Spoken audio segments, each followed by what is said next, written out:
Hello, everybody. How are you doing today? My name is Tony Rosano, and this is another episode of the world famous, the University Love, the best podcast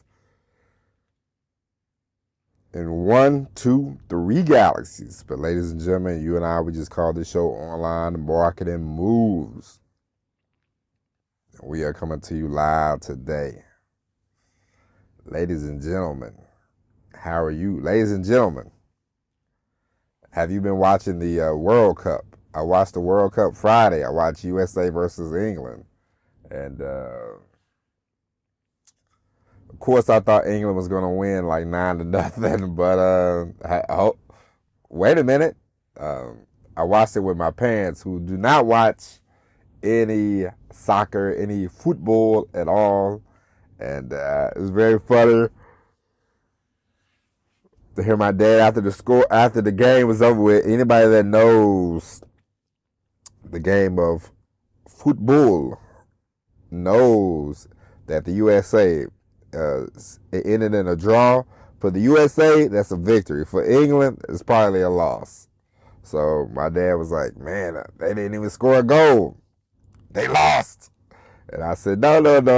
This is the draw. This is what they needed. They need any kind of moral victory. I said, USA, they ain't that good. He's like, what? I was like, they ain't that good, man. This ain't American football, This ain't basketball. We stink, okay? We're not that good, And Dad said, what's wrong with them? I said, they don't score a lot, as you see. They don't have anybody to really, hunker down and, we don't really have anybody to when we need a goal in the pivotal moments. And that's been forever. Any pivotal moment that we need to go to advance or to go higher in the world of professional, football, we don't have that. We have good players, but we don't have. We have good players, but on the world level, they're not great. They're good. They're good. They're good. They're good for here. They're good for America, but they're not good. So I was watching England, and I kept thinking, I saw Harry Kane. I'm like, where's Rashford at? Where's but it was a good match. But anyway, it was a long week. My parents came down. When my parents come to town, it's a lot of work. It's a lot of work for me. You know why? Because I love my parents, but now we have this relation. We have a new dynamic to our relationship. Now that I am a parent. I am a parent. I have my parents here trying to, my mother's trying to be, do you do this? Do you do that? Do you do this? Do you do that? I go, Ma, you've seen the baby for about a total of 2 weeks, 3 weeks now, about a total of 3 weeks, I'm like, I've been doing this for the last 16 months. And I think I'm okay. I think I'm all right as a parent. I got this, I was like, well, I'm just saying, as her grandmother, it's a whole conversation. And I don't know if you notice or not, but grandparents, they don't really have legal rights when it comes to, the grandchildren.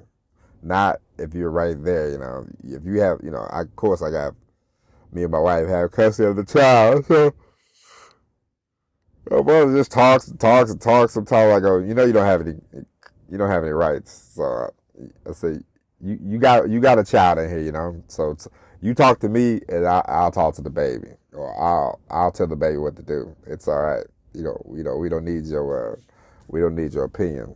But even if you don't have kids, trust me, you'll.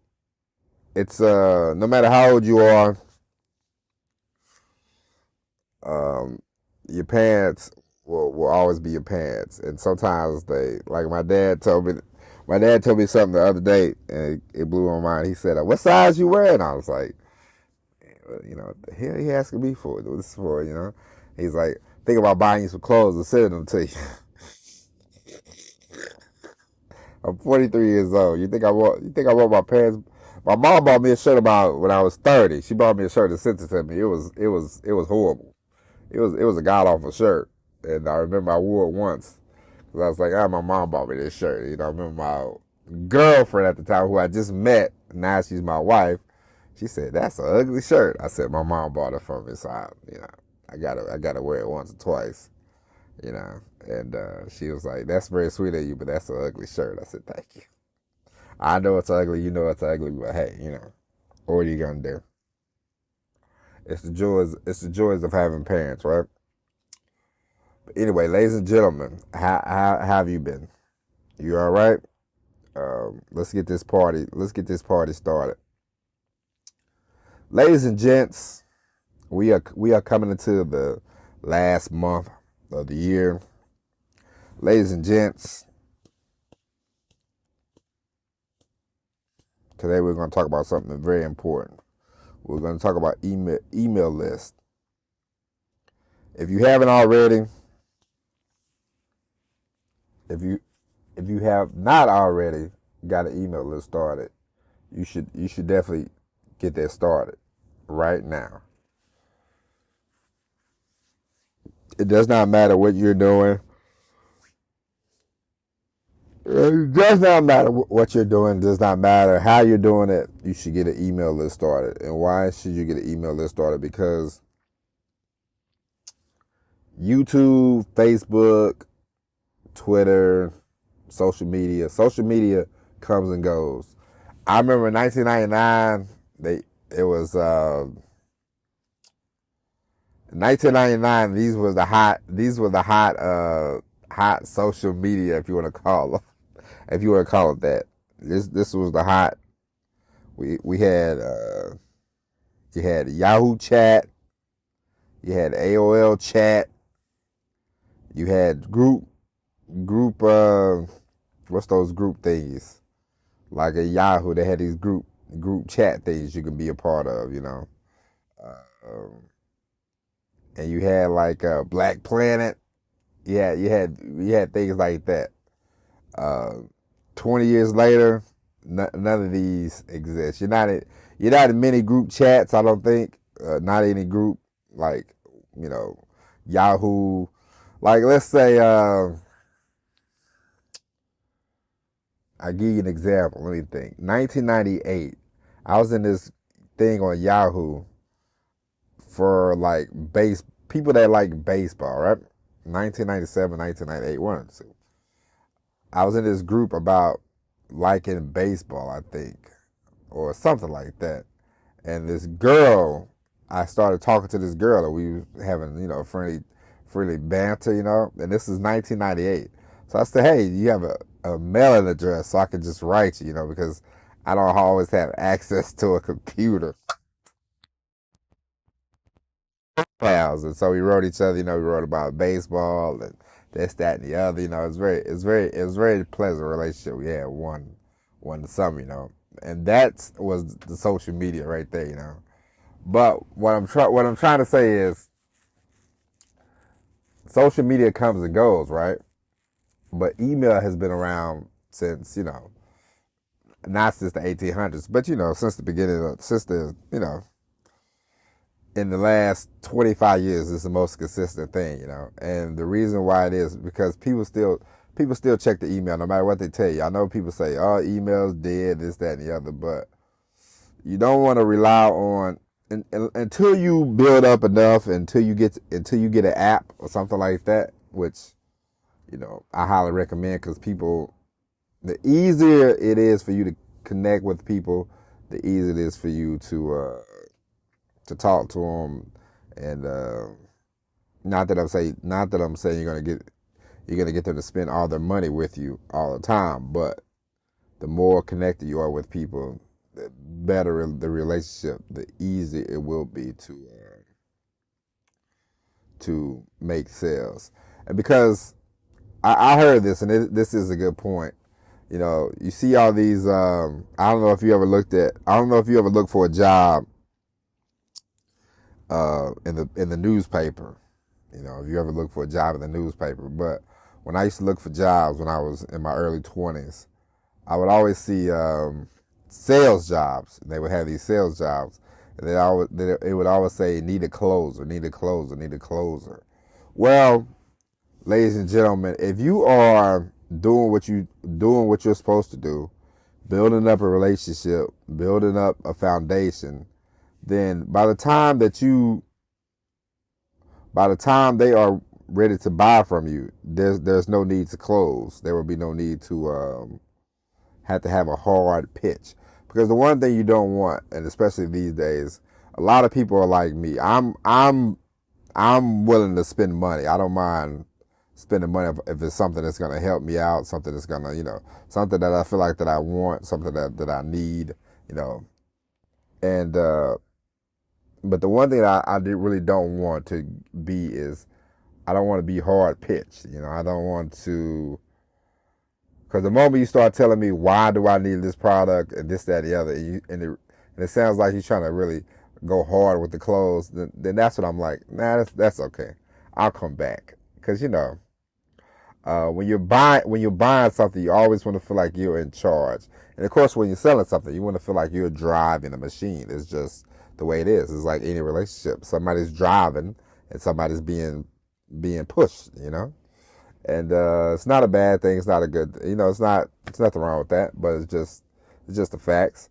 But whenever you are, let's say you have an email list and you are always in contact with the email list, you're always talking to your email list, you're always talking to people on social media, that you're connecting. It's warm. You're warming them up. You're warming them up. You're warming them up. And yeah, every time that you send an email out, you should have a link to something, a link to a video, a link to a sales page. You should send them somewhere. Don't just, as I told you before, if you've been listening to this podcast, one of the worst mistakes I made one time, I listened to this, I was reading about this guy, and he was saying, yeah, you should just do an email and don't put any link in there, And then I remember I wrote this email. It was decent enough email.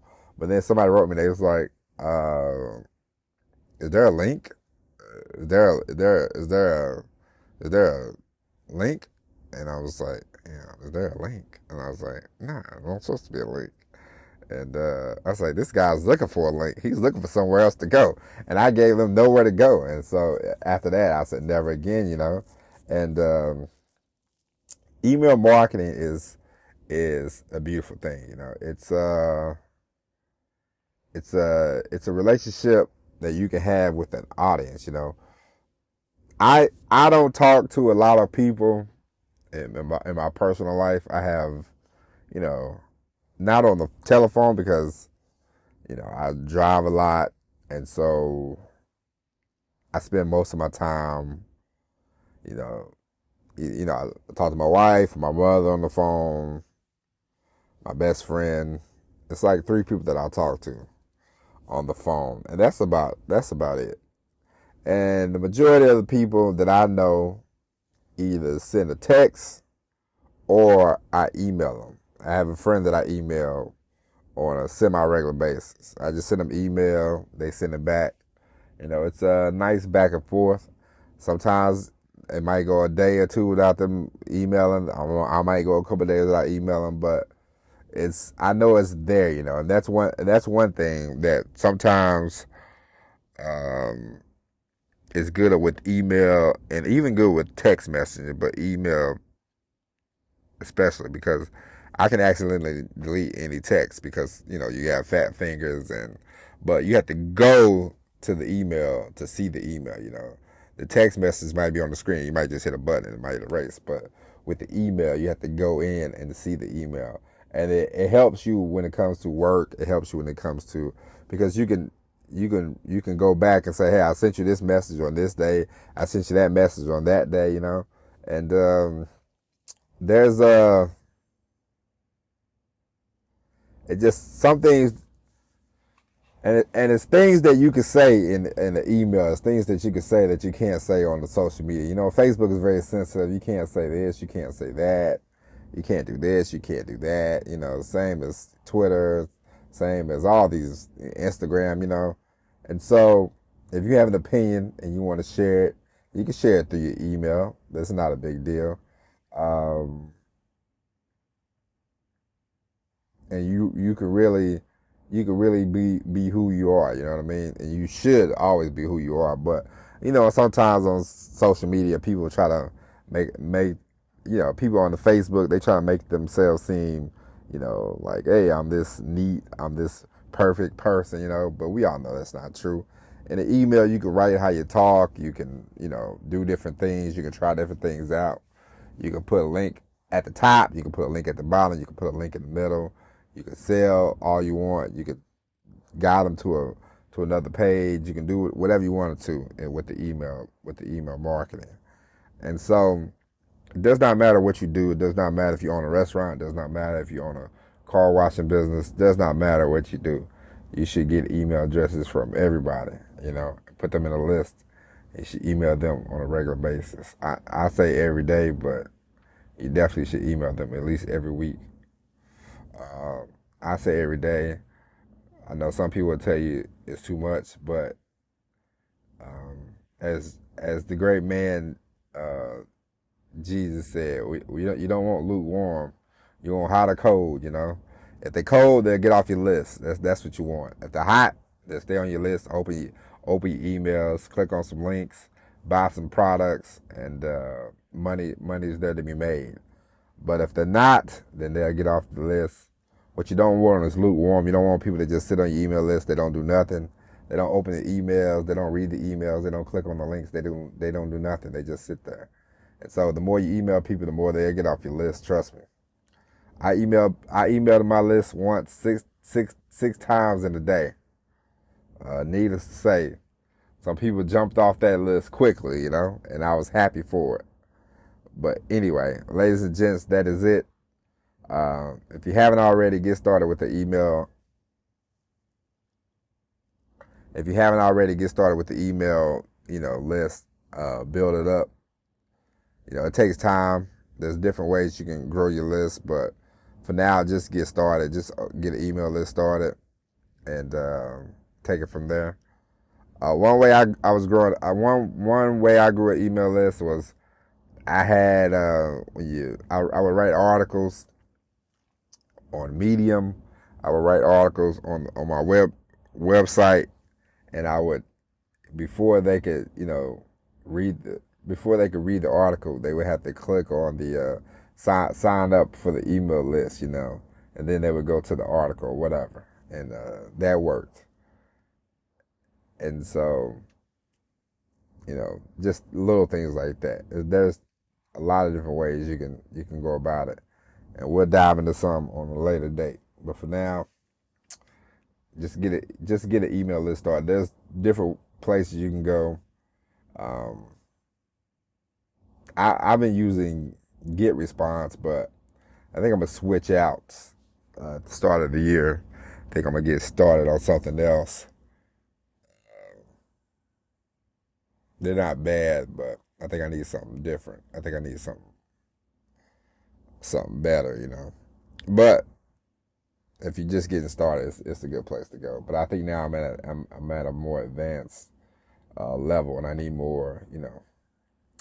I need more sales type software. I need more. Click this button, go here, the money here, the money there. And so I need more of that. And so, but that's just for me. But for you, GetResponse is a good place to get started. You can have like an email, up to 1,000 emails for like $15, something like that. But ladies and gentlemen, that is it. We'll be back tomorrow with an all new episode of Online Marketing Moves. But until then, my name is Hunter Rizano. Thank you for listening. And as always, everybody, peace.